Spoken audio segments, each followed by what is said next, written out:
ଅଭାବରେ। ତେଣୁ ଆଜି ଆମ ପାଇଁ ମୂଲ୍ୟବାନ ସମୟ। ଆଜି ଭଳି ପବିତ୍ର ଦିବସରେ ମୋର ସମସ୍ତ ସାଥୀଗଣଙ୍କୁ ନିବେଦନ କରିବି, ଆମେ ସମାଜରେ କିପରି ସ୍ୱଚ୍ଛ ନିର୍ମଳ ଭାବମୂର୍ତ୍ତି ରଖି ଏକ ସୁନ୍ଦର ବାତାବରଣରେ ସମସ୍ତଙ୍କର ସହିତ ସମନ୍ୱୟ ରକ୍ଷା କରି କାମ କରିବା ଏବଂ ଦେଶକୁ ଉନ୍ନତି ପଥରେ ସହଯୋଗ କରିବା। ବିଭିନ୍ନ ସମୟରେ ସାମ୍ବାଦିକମାନଙ୍କ ଉପରେ ଅନେକ ଆଲୋଚନା ହୋଇଥାଏ ଆଉ ହେବା ବି ନିଶ୍ଚିତ, କାହିଁକି ନା ଏ କାମ ହିଁ ସେମିତି। ଅନେକ ସମୟରେ ରାଜନୀତି କ୍ଷେତ୍ରରେ ହଉ କି ଅମଲାତନ୍ତ୍ର କ୍ଷେତ୍ରରେ ହଉ କି ଜନସାଧାରଣଙ୍କ କ୍ଷେତ୍ରରେ ମଧ୍ୟ ସାମ୍ବାଦିକମାନଙ୍କୁ ଅନେକ ପ୍ରତାରଣା ସହିବାକୁ ପଡ଼ିଥାଏ। କାରଣ ପୂର୍ବ ସ୍ଥିତିରେ ବର୍ତ୍ତମାନ ସାମ୍ବାଦିକତା ନାହିଁ। ତେଣୁକରି ଆମମାନଙ୍କୁ ଆତ୍ମମନ୍ଥନ କରିବାକୁ ପଡ଼ିବ। ଆମର ପୂର୍ବଜମାନେ ଦୀର୍ଘ ବର୍ଷ ହେଲା ସାମ୍ବାଦିକତା କରି ଆସୁଛନ୍ତି। ଯେତେବେଳେ ମୁଁ ସାମ୍ବାଦିକତାକୁ ଗ୍ରହଣ କରିଥିଲି 1998 ମସିହାରେ, 26 ବର୍ଷ ହେଇଗଲା ମୋର ଏହି ସାମ୍ବାଦିକତା। ସେ ସମୟରେ ସାମ୍ବାଦିକତାର ଅନୁଭୂତି ଅଲଗା ଥିଲା। ମୋର ବଡ଼ ଭାଇମାନଙ୍କୁ ଦେଖିକରି ମୁଁ ଅନୁପ୍ରାଣିତ ହେଇଯାଇଥିଲି। ସାମ୍ବାଦିକତା ପ୍ରତି ମୋର ମନକୁ ବଳାଇ ଦେଇଥିଲି ଏବଂ ଅନ୍ୟ କୌଣସି ଦିଗ ପ୍ରତି ଧ୍ୟାନ ବି ଦେଇନଥିଲି, କାହିଁକି ନା ସେ ସମୟରେ ସାମ୍ବାଦିକ ମାନଙ୍କର ସ୍ୱତନ୍ତ୍ରତା ଥିଲା। ଯୁଗ ବଦଳି ଯାଇଛି, କେବଳ ସାମ୍ବାଦିକ ମାନଙ୍କୁ ଦୋଷ ଦେଲେ ହେବ ନାହିଁ। ଏଥିପାଇଁ ଅନ୍ୟ କ୍ଷେତ୍ର ଗୁଡ଼ିକ ମଧ୍ୟ ନିଶ୍ଚିତ ଭାବେ ଦାୟୀ। ମା ଭାରତୀର ଉନ୍ନତି ପାଇଁ, ମା ଭାରତୀର ସେବା ପାଇଁ ଆମ ସମସ୍ତଙ୍କର କର୍ତ୍ତବ୍ୟ ଅଛି। ସେଟା ଅମଲାତନ୍ତ୍ରର କର୍ମଚାରୀ ହେଇଥାନ୍ତୁ କି ସାମାଜିକ କର୍ମଚାରୀ ହେଇଥାନ୍ତୁ କି ରାଜନୈତିକ କର୍ମଚାରୀ ହେଇଥାନ୍ତୁ, ସମସ୍ତେ ପରିପୂରକ ହେଲେ ହିଁ ଆମ ଦେଶର ଉନ୍ନତି ସମ୍ଭବ। କେବଳ ସାମ୍ବାଦିକତାକୁ ନିନ୍ଦା ଦେବା ବି ଭୁଲ, କାରଣ ପଞ୍ଚାସୀନ ଅତିଥି ମାନେ ବି ଆଜି ଅଛନ୍ତି ସବୁ କ୍ଷେତ୍ରରୁ। ମୁଁ କାହାକୁ ଇଙ୍ଗିତ କରୁନାହିଁ, କିନ୍ତୁ ସମାଜର ପ୍ରତ୍ୟେକ କ୍ଷେତ୍ରରେ ସ୍ୱାର୍ଥ ଜଡ଼ିତ ହେଇଗଲାଣି। ଦେଶ ମାତୃକାର ସେବା ପାଇଁ କାହାର ମନରେ ମଧ୍ୟ 5 ମିନିଟ ସମୟ ନାହିଁ। ଅନ୍ତତଃ ପ୍ରତ୍ୟେକ ଦିନ ଆମେ ମାତ୍ର 5 ମିନିଟ ଦେଶ ପାଇଁ କିଛି ଚିନ୍ତା କରିବା କଥା, ରାଜ୍ୟ ପାଇଁ କିଛି ଚିନ୍ତା କରିବା କଥା, ଜିଲ୍ଲା ପାଇଁ, ନିଜ ଗାଁ ପାଇଁ 5 ମିନିଟ ଗୋଟେ ଅନୁଚିନ୍ତା କରିବା କଥା। ଆମେ ତ ନିଜେ ଯିବା ସାଙ୍ଗେ ସାଙ୍ଗେ ଆମ ଦେଶ ମାତୃକାର ସେବା କେମିତି କରିପାରିବା ଏବଂ ଆମ ଦେଶ କିଭଳି ଆଗକୁ ଯାଇପାରିବ।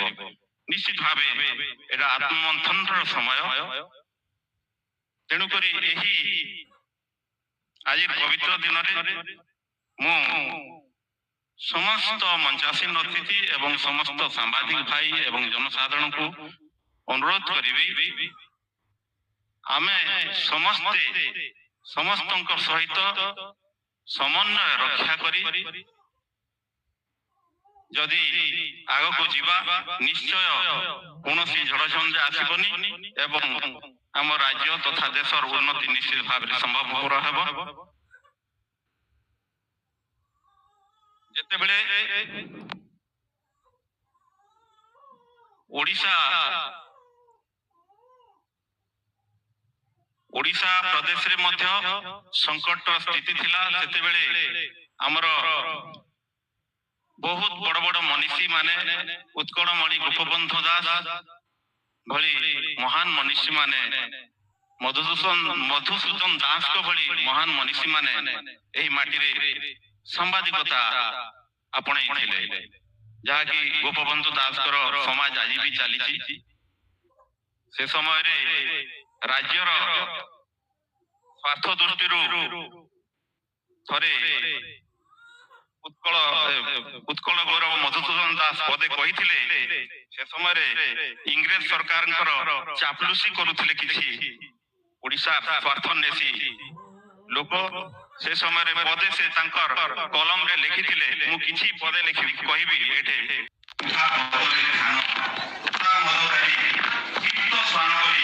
ସହଜେ ଚିହ୍ନା ନ ଯାଏ ଭୃତ୍ୟ ଭାବ ଧରି ଗୋଡ଼ ଚାଟୁ ଚାଟୁ ବିଷ ଲେପି ଦେଇଥାଏ ଏଇଭଳି ପରିସ୍ଥିତି ସେ ସମୟରେ ଲେଖିଥିଲେ ସେ ସମୟରେ ଇଂରେଜ ସରକାର ଥିଲାବେଳେ ସମୟରେ ସାମ୍ବାଦିକ ମାନେ ଏଇଭଳି ବାଣୀ ଲେଖିଥିଲେ ଆମେ ଆଜି ସେଇ ସାମ୍ବାଦିକତାକୁ ବଜାୟ ରଖିବାକୁ ପଡ଼ିବ ଆମର ଇତିହାସକୁ ମନେ ରଖିବାକୁ ପଡ଼ିବ ଗଣମାଧ୍ୟମର ଦାୟିତ୍ୱ ନିଶ୍ଚିତ ଭାବେ ଦେଶର ଅଗ୍ରଗତି ପାଇଁ ମୂଲ୍ୟବାନ ତାକୁ ଆମେ ଦେଖିବାକୁ ପଡ଼ିବ ଏବଂ ଯେକୌଣସି ଘଟଣାକୁ ଲେଖିବା ପୂର୍ବରୁ କି ବାହାର କରିବା ପୂର୍ବରୁ ଆମେ ସବୁ ଏଙ୍ଗଲ ଯାଇକରି ସେ ନ୍ୟୁଜଟାକୁ ବନେଇବାକୁ ପଡ଼ିବ ଯାହା ଉପରେ ପ୍ରତ୍ୟାରୋପ ଆସୁଛି ତାଙ୍କୁ ବି ଭେଟିବା ଯିଏ କହୁଛି ତାଙ୍କ କଥା ବି ଦେଖି ଶୁଣିବା ଜନସାଧାରଣ ସେ ଘଟଣା ଉପରେ କ'ଣ ଜାଣିଛନ୍ତି ତାଙ୍କୁ ବି ଯାଇକରି ଆମେ ପଚାରିବା ପ୍ରକୃତରେ ଘଟଣାଟି କ'ଣ ହେଇଛି ଅଙ୍କା ଗାଁରେ ଏଭଳିଆ ଗୋଟେ ଅଭିଯୋଗ ହେଇଛି ଆମେ କ'ଣ କରିବା ଏତେ ଏଙ୍ଗଲକୁ ଗଲା ପରେ ଗୋଟେ ନ୍ୟୁଜ ତିଆରି ହୁଏ ନ୍ୟୁଜ ତିଆରି 2 ମିନିଟରେ ହେଇଯାଏନି ଆଜି ଆମର ମାନସିକତା ପରିବର୍ତ୍ତନ ହେଇଯାଇଛି କମ୍ପ୍ୟୁଟର ଯୁଗ ଆସିଯାଇଛି କପି ପେଷ୍ଟ ସାମାଜିକର ସଂଖ୍ୟା ବଢ଼ିଯାଇଛି ଧୀରେ ଧୀରେ ଜଣେ କିଏ ଲେଖିଦେଲେ 100 ଜଣ ମାତ୍ର ଏଇଟାକୁ ବନ୍ଦ କରିବାକୁ ପଡ଼ିବ ଏସବୁ ଜିନିଷକୁ ନିଜସ୍ୱ ଶୈଳୀରେ ସାମ୍ବାଦିକତା କରନ୍ତୁ ନିଜ ପରିଚୟ ସୃଷ୍ଟି କରନ୍ତୁ ମୋର এই ভিডিও ମୋର ଏତିକି ଅନୁରୋଧ ଆପଣମାନେ ନିଜେ ସ୍ୱଚ୍ଛ ରହିଲେ ସାମ୍ନାବାଲା ବିଷୟରେ ବି ଆପଣ ଲେଖିପାରିବେ ତେଣୁକରି ଆମେ କିଭଳି ସମାଜରେ ସ୍ୱଚ୍ଛତା ଅବଲମ୍ବନ କରିବା ଏବଂ ଯାହା ଲେଖିବା ନିଶ୍ଚିତ ଭାବେ ଜନସାଧାରଣ ତାକୁ ଗ୍ରହଣ କରିବେ ମୁଁ ତ ହୃଦୟଙ୍ଗମ କରିଛି ମୋ ନିଜ କଥା ମୋ ଜୀବନରେ ଏଭଳି କିଛି ଘଟଣା ଆସିନି ଯିଏ ମୋତେ ଧମକେଇ ଚମକେଇ କିଛି ଗୋଟେ କରେଇ ଦେଇଛି ସେତିକି ସାହସ ତାର ନାହିଁ କି କରିପାରିବେ ନାହିଁ କାହିଁକି ନା ସେଭଳି